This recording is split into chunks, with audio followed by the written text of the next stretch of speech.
মানে কিভাবে অঙ্কগুলো মিলাচ্ছে, পাকিস্তান ঠিকাদার, চায়না এটা করতেছে, সেখানে একটা এয়ারবেজ হবে। ওয়ার্ল্ড ট্রেড অর্গানাইজেশনের ক্লজ ভঙ্গ হয়েছে, আপনি মামলা করতে পারবেন। ভুটানের সাথে আমাদের যে ব্যবসা আছে এটা কন্টিনিউ করবে না, এটা উল্টা বলতেছেন, এটা চলবে না।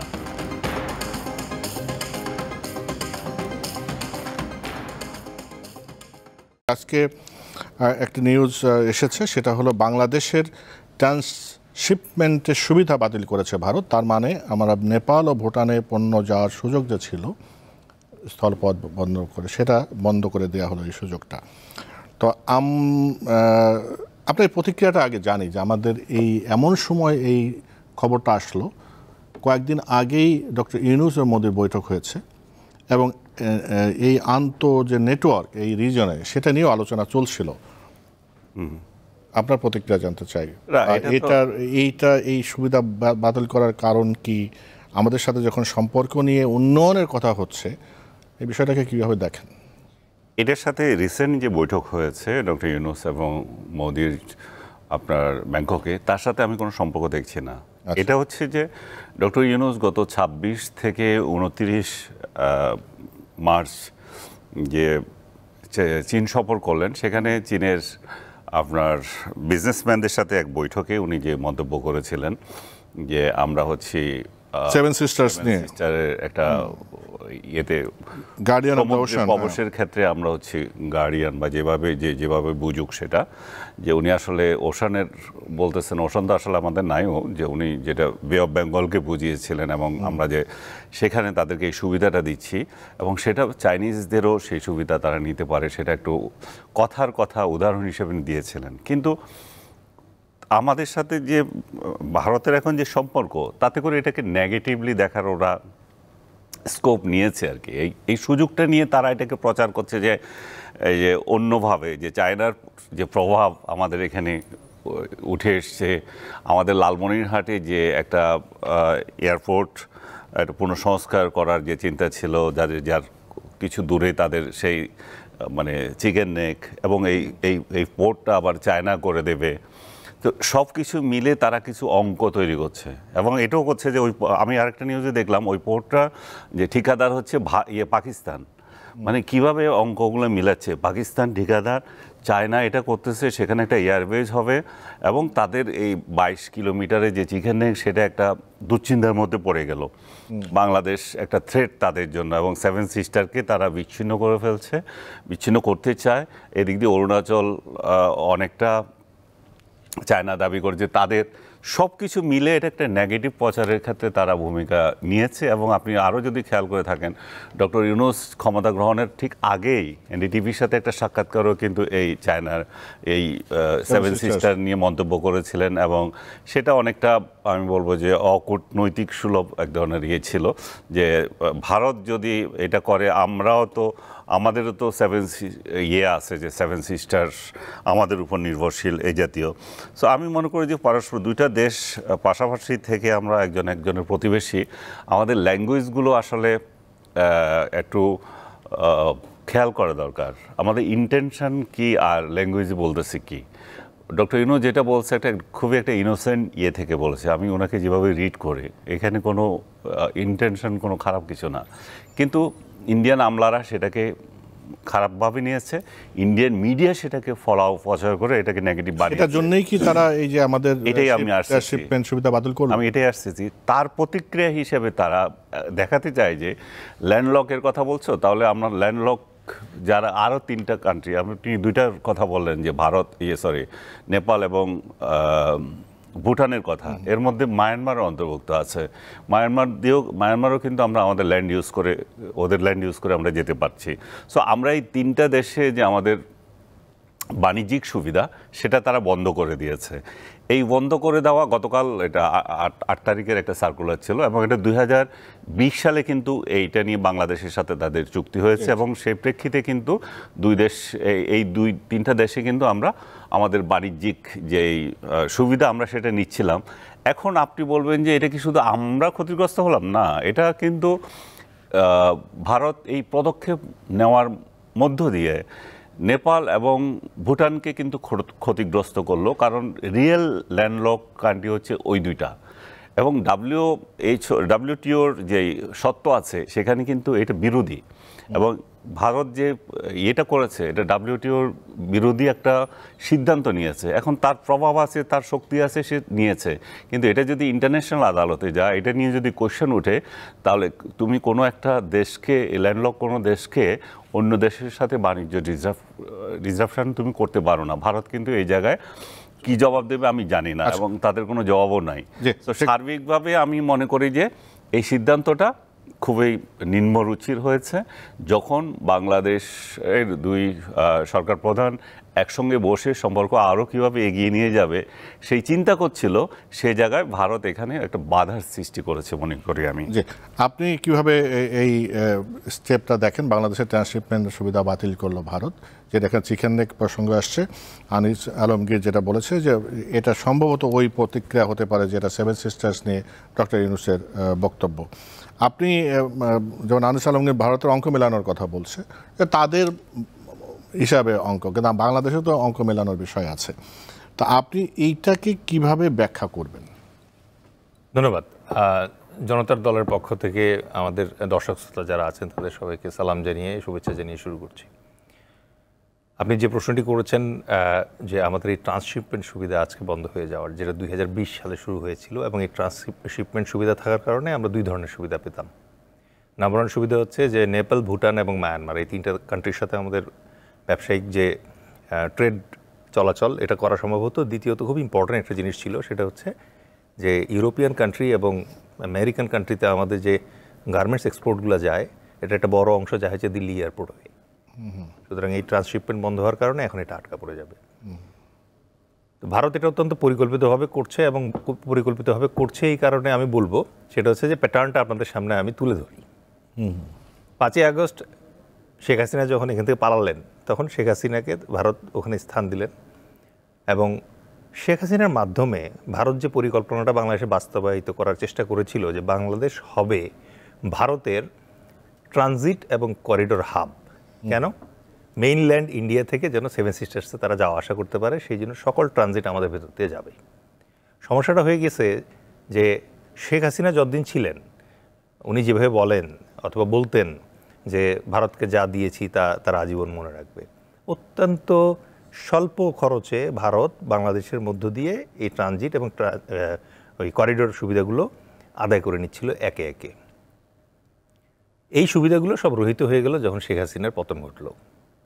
এখন বাংলাদেশ যখন নিজস্ব সক্ষমতায় পুনরায় দাঁড়ানোর চেষ্টা করছে, এই ব্যাপারটি ভারতের পছন্দ হচ্ছে না। তারা প্রথমে কি করলো? তাদের মিডিয়াকে আমাদের এগেনস্টে লেলিয়ে দিল। তারা অত্যন্ত পরিকল্পিতভাবে চেষ্টা করলো যে ডক্টর ইউনূস এবং তার যে অন্তর্বর্তীকালীন সরকার আছে তাকে অবৈধ ঘোষণা করা। মোদি দীর্ঘ সময় নিয়েছে তাকে ইভেন নববর্ষের শুভেচ্ছা জানাতে। দ্বিতীয়ত হচ্ছে তাদের সেনাপ্রধানের মাধ্যমে একটি মেসেজ দেওয়ার চেষ্টা করা হয়েছে যে এই গভর্নমেন্ট অবৈধ, ইলিগাল একটা গভর্নমেন্ট, সুতরাং এর সাথে ইন্ডিয়ার আসলে কোনো আলোচনার সুযোগ নাই। সুতরাং তারা ওয়েট করবে কবে ইলেকশন হবে, ইলেকশন হওয়ার পরে ইলেক্টেড গভর্নমেন্ট যখন আসবে তার সাথে তারা কথা বলবে। কিন্তু interestingly military to military dialogue তারা অন রেখেছে বলে ইন্ডিয়ান সেনাপ্রধান দাবি করেছে। যখন তাদের মিডিয়া অ্যাটাকটা আমরা কন্টেইন করতে পেরেছি, আমি এই জন্য আমাদের বাংলাদেশের মিডিয়া কর্মী যারা আছেন এবং মিডিয়া আউটলেট যারা আছেন তাদেরকে অন্তঃস্থল থেকে ধন্যবাদ জানাবো যে তারা অত্যন্ত সাহসিকতার সঙ্গে ভারতীয় মিডিয়ার যে আধিপত্যবাদ এবং হেজিমনি ছিল সেটা ধীরে ধীরে পরিকল্পিতভাবে থামিয়ে দিতে সমর্থ হয়েছে। এবং আপনি লক্ষ্য করলে দেখবেন এখন আর এভাবে এটা দেখা যাচ্ছে না। এবং এটাতে চেরি অন দ্য পিক যেটা ছিল সেটা হচ্ছে যে ডক্টর ইউনূস বাংলাদেশে যখন গুতারেস আসলেন, জাতিসংঘের মহাসচিব, তার সামনে একটা আপিল করলেন যে বাংলাদেশ তার নিজের সমস্যা নিজেই সমাধান করার চেষ্টা করছে। শুধু একটা জায়গায় সমস্যা আমরা ফেস করছি, সেটা হচ্ছে যে আমাদের পার্শ্ববর্তী দেশ আমাদের উপরে মিডিয়া মাধ্যমে মিস ইনফরমেশন ক্যাম্পেইন চালাচ্ছে। এটার জন্য আমি তোমার দৃষ্টি আকর্ষণ করছি, আন্তর্জাতিকভাবে এটা থেকে আমাদেরকে উদ্ধার করো। তারপর থেকে কিন্তু এটা কমেছে। তাহলে যেটা আমরা লক্ষ্য করলাম যে মিডিয়া ক্যাম্পেইনের মাধ্যমে যে প্রোপাগান্ডা ক্যাম্পেইনটা ছিল এটা আমরা সামাল দিতে সমর্থ হয়েছি। দ্বিতীয়ত যেটা ছিল তাদের সেনাপ্রধানের মাধ্যমে ভেরি আনসেরিমনিয়াস কমেন্ট করা, একজন সার্ভিং মিলিটারি জেনারেল পলিটিক্যাল বক্তব্য দেওয়া শুরু করলো, সেটাও থামানো সম্ভব হয়েছে এবং আমরা এটা উইথস্ট্যান্ড করেছি। তৃতীয়ত যে সমস্যাটা তারা করার চেষ্টা করেছে সেটা হচ্ছে আমাদের সীমান্ত বরাবর, আপনি মনে আছে নিশ্চয়ই, যে তারা হঠাৎ করে কাঁটাতারের বেড়া নিয়ে অনেক হুলস্থুল শুরু করে দিল। সেটাও আমরা থামাতে সমর্থ হয়েছি। সম্প্রতি এই যে মুভটা তারা দিল, এটা অত্যন্ত পরিকল্পিত এবং পূর্ব পরিকল্পিত মুভ। এটা হওয়াই স্বাভাবিক ছিল। আমরা নিশ্চয়ই আপনার মনে আছে যে মালদ্বীপের মাধ্যমে অলরেডি কিন্তু আমরা বেশ কিছুদিন ধরে ট্রাই করছিলাম যে আমাদের এক্সপোর্ট যেন মালদ্বীপ এয়ারপোর্ট হয়ে বাইরে যায়। কারণ কি? কারণ দিল্লি এয়ারপোর্টের উপর যে ডিপেন্ডেন্সি ছিল, এই ডিপেন্ডেন্সির কারণে ইন্ডিয়ান যে ব্যবসায়ীরা আছে তারা অলরেডি বেশ কয়েক বছর ধরেই বাংলাদেশের এগেইনস্টে এই সুবিধাটা বন্ধ করার জন্য বলছিল। এতে তাদের দুই ধরনের সুবিধা হতো। একটা হচ্ছে ওরা যে উসিলাটা দেখায় যে দিল্লি এয়ারপোর্ট বিজি হয়ে যায় এই জন্য, আমাদের এই কার্গো যে ওদিক দিয়ে যায়। আর দ্বিতীয়ত যেটা হচ্ছে যে এর ফলে যেটা হবে, আমাদের মেইন স্ট্রেংথ কি? গার্মেন্টস শিল্প। সো গার্মেন্টস শিল্পকে যদি আপনি ব্যাহত করতে পারেন কোনোভাবে, তাহলে তাদের লাভ, কারণ অর্ডারগুলো তখন ইন্ডিয়াতে চলে যাবে। নাও কামিং টু ইউর ট্রান্সশিপমেন্টের যে ব্যাপারটাতে আছে, প্রবলেম তো যা হওয়ার হয়েই গেছে, অলরেডি ভাই বললেন। ওইটা সমাধান কি সেটা নিয়ে আমাদের ভাবতে হবে। কিছু লং টার্ম, কিছু মিড টার্ম, কিছু শর্ট টার্ম সমাধান আছে। শর্ট টার্ম সমাধানের ভিতরে প্রথমেই যেটা হচ্ছে যে আমাদের আভ্যন্তরীণ যে বন্দরগুলো আছে, স্পেশালি চিটাগং পোর্টের ক্যাপাসিটি বাড়াতে হবে। আপনি যদি এর আগের জরুরি অবস্থা যখন ছিল তখন একটা জিনিস লক্ষণীয় ছিল, আমি তখন চিটাগং পোর্টে মানে কাজ করার সুযোগ হয়েছিল এবং ব্রিগেডিয়ার হাসান নাসিরের আন্ডারে তখন কিন্তু আমাদের যে এই চিটাগং পোর্টে কন্টেইনারের যে জট ছিল সেটা কমিয়ে আনা সম্ভব হয়েছিল। এই এফিসিয়েন্সিটা যদি আনা যায়, এখন তো আরও বেশি সম্ভব, এখন টেকনোলজিক্যাল অ্যাডভান্সমেন্ট আছে। এর ফলে কী হবে যে আমরা আমাদের ইতে করতে পারবো। সমস্যা অন্য জায়গায়, সেটা হচ্ছে আমাদের ডিপ সি পোর্ট নাই।